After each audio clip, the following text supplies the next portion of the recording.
क्या है कुमारी कंदम का असली सच? दोस्तों, हमारा इतिहास कई ऐसे हैरान कर देने वाले इंसिडेंट से भरा हुआ है जिनके बारे में हम और आप पूरी तरह से जानते भी नहीं हैं, जिनके बारे में हमने कभी सुना भी नहीं है।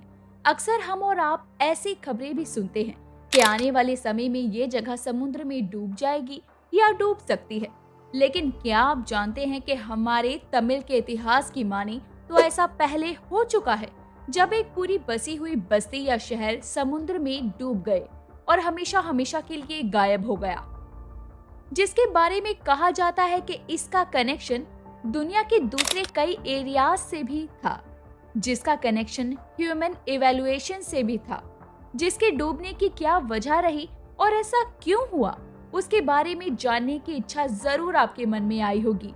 तो चलिए देखते हैं कि आखिर तमिल का इतिहास ऐसी कौन सी जगह के बारे में बताता है। Let's start. दोस्तों, अगर आप इतिहास के बारे में थोड़ा जानते हैं तो आपने उस आइलैंड के बारे में जरूर सुना होगा जो समुद्र में कहीं लुप्त हो गया था, एटलांटिस, जिसके बारे में इतिहास में बड़ी रोचक बातें सुनने को मिलती है। पर भारत के तमिल के इतिहास में भी ऐसी ही एक जगह का जिक्र मिलता है जिसका नाम था कुमारी कंदम। तमिल सिविलाइजेशन पर यकीन किया जाए तो ये जगह आज प्रेजेंट डे में हमारे इंडियन ओशियन के साउथ में लोकेट किया करती थी। इस जगह को कुमारी कंदम और कुमारी नाडु के नाम से भी जाना जाता है। दोस्तों, इस जगह को मिथिकल कॉन्टिनेंट की कैटेगरी में रखा गया है।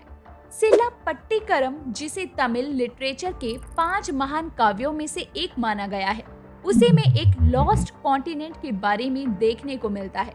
आपको बता दें कि ये महान काव्य सेकंड एड में लिखा गया था और अगर इस पर यकीन किया जाए तो पांड्या रूलर्स का ये राज्य समुद्र में डूब गया था। इसके अंदर कुमारी और पहरोली नाम की 2 नदियों के बारे में भी आप पढ़ सकते हैं और इसके अकॉर्डिंग ऐसा माना जाता है कि ये दोनों ही नदियां कुमारी कंदम के डूबने के साथ ही समुद्र में कहीं लुप्त हो गई होगी। 19वीं सदी में अमेरिकी और यूरोपीय विद्वानों के एक वर्ग ने अफ्रीका, भारत और मेडागास्कर के बीच जियोलॉजिकल और अन्य समानताएं समझाने के लिए जलमग्न हो चुके एक महाद्वीप का अनुमान लगाया है और उसे लेम्यूरिया का नाम दिया है। तमिल पुनर्जागरणवादियों के एक वर्ग ने तमिल और संस्कृत साहित्य के आधार पर समुद्र में खो चुकी उस भूमि को पांड्यन महापुरुषों के साथ जोड़ा और उसे कुमारी कंदम का नाम दे दिया। हालांकि किताब में इसे पांड्या रूलर्स का राज्य या फिर तमिल लोगों का राज्य भी कहा गया है। इस नाम को पहली बार 15th सेंचुरी में कंदा पुराणम नाम की एक किताब में दिखाया गया था, जो कि स्कंद पुराण का तमिल वर्जन है। तमिल के लोगों का ये मानना है कि कुमारी कंदम एक प्योर तमिल वर्ड है, जबकि ऐसा माना जाता है कि इस शब्द को संस्कृत वर्ड कुमारी का खांदा से लिया गया है। इसमें कई किंगडम्स की बात हुई है, जिनमें से एक है परातन किंग का, जिनके 8 पुत्र और एक पुत्री थी। ये राजा अपने साम्राज्य को आगे चलकर 9 राज्यों में बांट देते हैं और इनकी पुत्री, जिसका नाम कुमारी था, उसी के नाम से आया कुमारी कंदम। ऐसा कहा जाता है कि कुमारी कंदम राज्य का अर्थ है किंगडम ऑफ अर्थ। ऐसा भी हो सकता है कि ये एक ऐसी जगह थी जहाँ पर ब्राह्मण निवास किया करते थे, जहाँ पर भगवान शिव की पूजा के होने की भी बात कही जाती है, जहाँ पर वेद पुराण सुनाया जाया करते थे। इस जगह पर दक्षिण दिशा में पहरुली नदी और उत्तर दिशा में कुमारी नदी होने की बात भी कही जाती है। आज जहाँ कन्याकुमारी है, उसके दक्षिण से ये जगह निकलती थी और इसके एरिया को तकरीबन 700 क्वांटम यूनिट दूर तक फैला हुआ बताया जाता है, जिसके हिसाब से ये तकरीबन 7000 किलोमीटर में फैला हुआ होगा। साथ ही इसे 7 कैटेगरीज में बांटा हुआ था, जो कि मिलकर 49 टेरिटरीज बनाती हैं। ये 7 कैटेगरीज के नाम हैं 7 coconut lands, 7 mango lands, 7 front Sandy lands, 7 back Sandy lands, 7 हिली lands, 7 coastal lands, 7 dwarf palm land. अब ये बात सोचने वाली है कि आखिर इस जगह के बारे में लोगों को कैसे पता चला, फिर इस पर वाद विवाद क्यों शुरू हुए, आज की हमारी मॉडर्न सोसाइटी इस पर डिबेट के रूप में आगे क्यों बढ़ रही है। तो दोस्तों, ये सब स्टार्ट हुआ था साल 1864 में, जब इंग्लिश जूलॉजिस्ट फिलिप स्केल्टर ने एक रिसर्च करी और अपनी एक किताब को पब्लिश किया। इसका नाम था मैमल्स ऑफ मदागास्कर।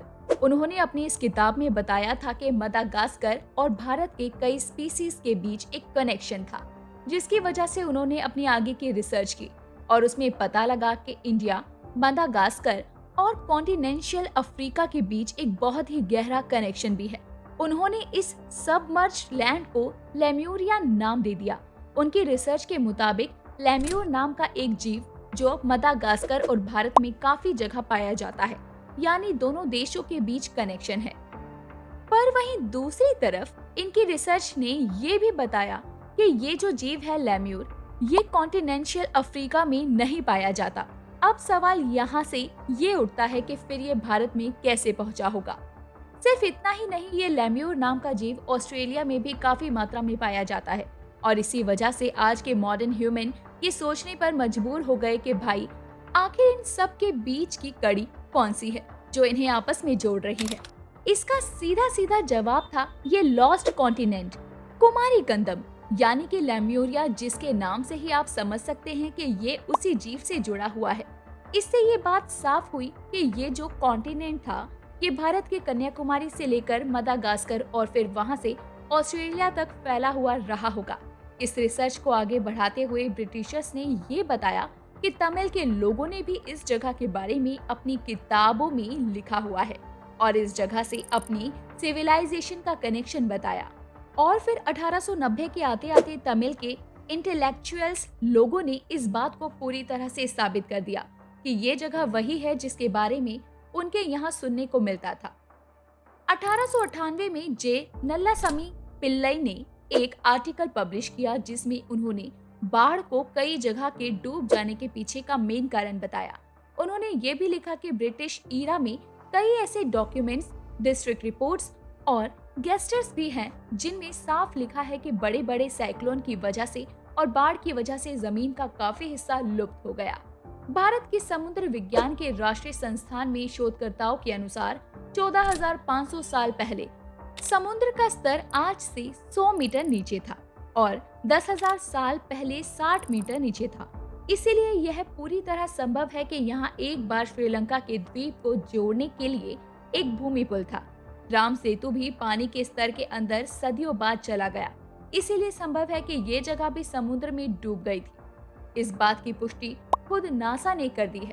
खैर, इंग्लिश जूलॉजिस्ट एल्फ्रेड रसेल ने भी यही कहा है कि लेम्यूरिया से ही ह्यूमन इवैल्यूएशन शुरू हुआ था और यही वजह है कि इसकी भाषा को भी काफी पुराना बताया जाता है और दुनिया की पुरानी सभ्यताओं में जोड़ा जाता है। आज भी इस पर बहस लगातार चल रही है कि ये जगह वाकई इन सभी चीजों से कनेक्टेड थी या फिर इसे बस एक मिथिकल लॉस्ट कॉन्टिनेंट के रूप में ही देखा जाना सही रहेगा। खैर, इस पर डिबेट लगातार चल रहे हैं, लेकिन हम जानना चाहेंगे कि आखिर आपका इस बारे में क्या कहना है। आपको क्या लगता है, क्या वाकई एक ऐसी जगह थी जो भारत, ऑस्ट्रेलिया और मेडागास्कर को जोड़ती थी, जहां से तमिल की सिविलाइजेशन का कनेक्शन था और जहां से ह्यूमन एवेल्युएशन स्टार्ट हुआ था?